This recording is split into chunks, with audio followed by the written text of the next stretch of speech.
वही वाली बात कर रहा हूं, नहीं उसको बता दो। जगदीश देवड़ा जी को बधाई देता हूं। विपरीत परिस्थितियों में सर्वजन हिताय सर्वजन सुखाय बजट है ये। हमारे प्रधानमंत्री जी ने मंत्र दिया था आत्मनिर्भर भारत, और हमने फैसला किया आत्मनिर्भर भारत के लिए आत्मनिर्भर मध्य प्रदेश। और ये आत्मनिर्भर मध्य प्रदेश केवल मंत्री और अफसरों ने नहीं, हमने वेबिनार किए, विशेषज्ञों को आमंत्रित किया था,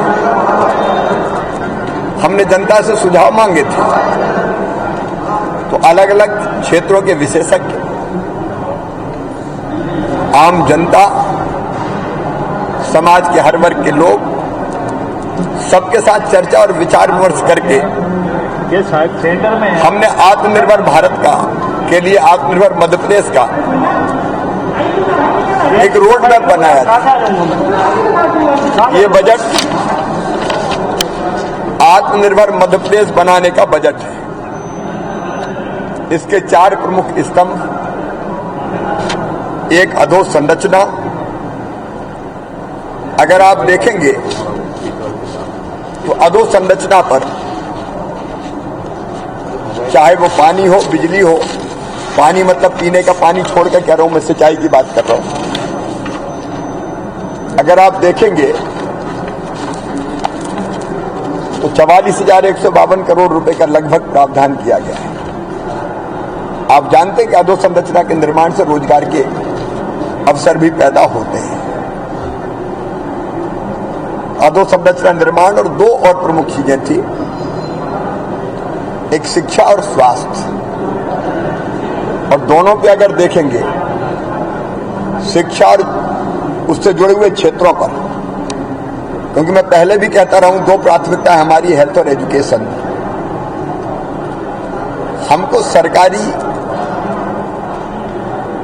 स्कूलों की शिक्षा गुणवत्तापूर्ण करनी पड़ेगी। इसलिए सीएम राइज स्कूल जैसे सुझाव हमारे पास आए, और शिक्षा क्षेत्र के लिए भी लगभग 40,958 करोड़ रुपए का प्रावधान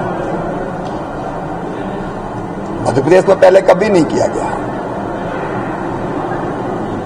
और उसके साथ साथ अब 9 नए मेडिकल कॉलेज बना देना, ये अपने आप में स्वास्थ्य के क्षेत्र में काम करने के लिए केवल मेडिकल कॉलेज नहीं, हेल्थ सेक्टर में प्राइमरी और बुनियादी सुविधाओं के निर्माण के लिए पर्याप्त धनराशि की व्यवस्था की गई है। तो हेल्थ और एजुकेशन जो अछूता सा रहता था, उस पर हमने जोर दिया है। एक बड़ी बात और इस बजट में, पहले टर्म में हमने तय किया था कि बेहतर सड़कें बनाएंगे। दूसरे टर्म में हमने तय किया था कि हम सिंचाई की सुविधाओं पर विशेष रूप से ध्यान देंगे। तीसरे टर्म में हमने तय किया था कि हम 24 घंटे बिजली देंगे। इस बार हमने तय किया शिक्षा स्वास्थ्य के साथ साथ हर घर को पीने का पानी, शुद्ध पेयजल, गांव में भी नल से मिले, टैप वाटर से मिले। और इसलिए जल जीवन मिशन के अंतर्गत नल जल योजनाओं के लिए जो प्रावधान किया है वो अपने आप में ऐतिहासिक है।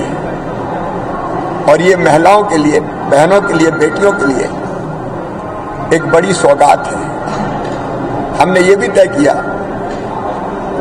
कि अर्थव्यवस्था को खड़ा करने के लिए मैं अब पूरी तरह से संतुष्ट हूं कि कोरोना के बाद भी, कोरोना के इतने बड़े संकट के बाद भी 19-20 की तुलना में हमारी जो सकल घरेलू उत्पाद है वो केवल 2.12% कम हुआ, जबकि 7%, 8% कमी की आशंका थी। हमने कोविड काल में भी बेहतर काम करके उसको सीमित करने की कोशिश की। और अब पिछले साल से इस साल जो हमने बजट प्रावधान बढ़ाया वो लगभग 22% बढ़ाया है। एक बहुत महत्वाकांक्षी लक्ष्य हमने उसके लिए रखा है।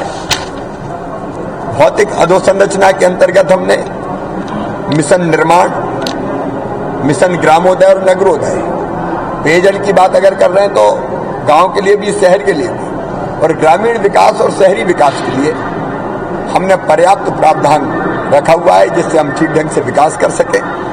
खेती हमारी अर्थव्यवस्था की रीढ़ है और इतना अच्छा जो प्रदर्शन हम जीडीपी में भी कर पाए उसका प्रारंभिक कारण, सबसे प्रमुख कारण है तो हमारी खेती और हमारे किसान हैं। जैसा मैंने बताया कि कोविड काल में भी हमने किसानों को भरपूर राहत दी है और इसलिए आप देखेंगे सिंचाई के लिए, बिजली में जो सब्सिडी देते हैं उसके लिए, 0% ब्याज पर कर्जा देने के लिए, फसल बीमा योजना के लिए, फिर कृषि के क्षेत्र में अधोसंरचना के निर्माण के लिए हमने पर्याप्त धनराशि की व्यवस्था की है।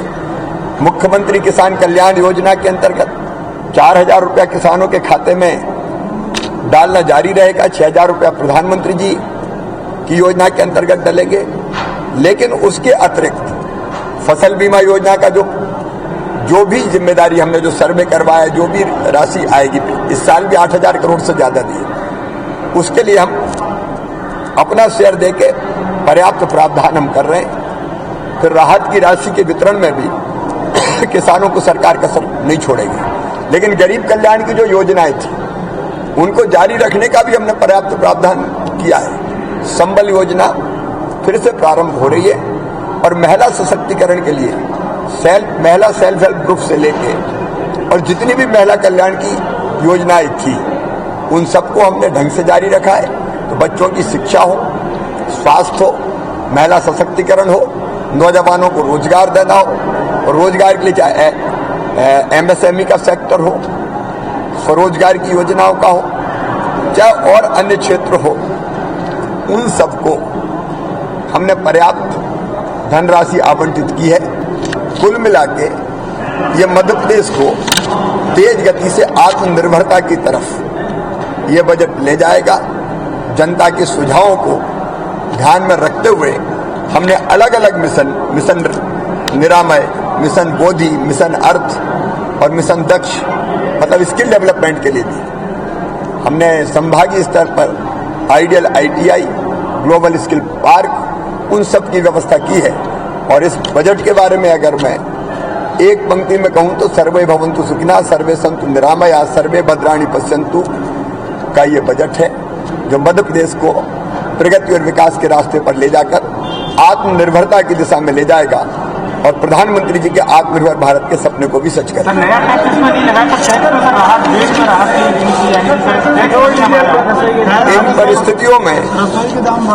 इन परिस्थितियों में जो बजट प्रस्तुत किया गया है वो सर्वश्रेष्ठ। धन्यवाद।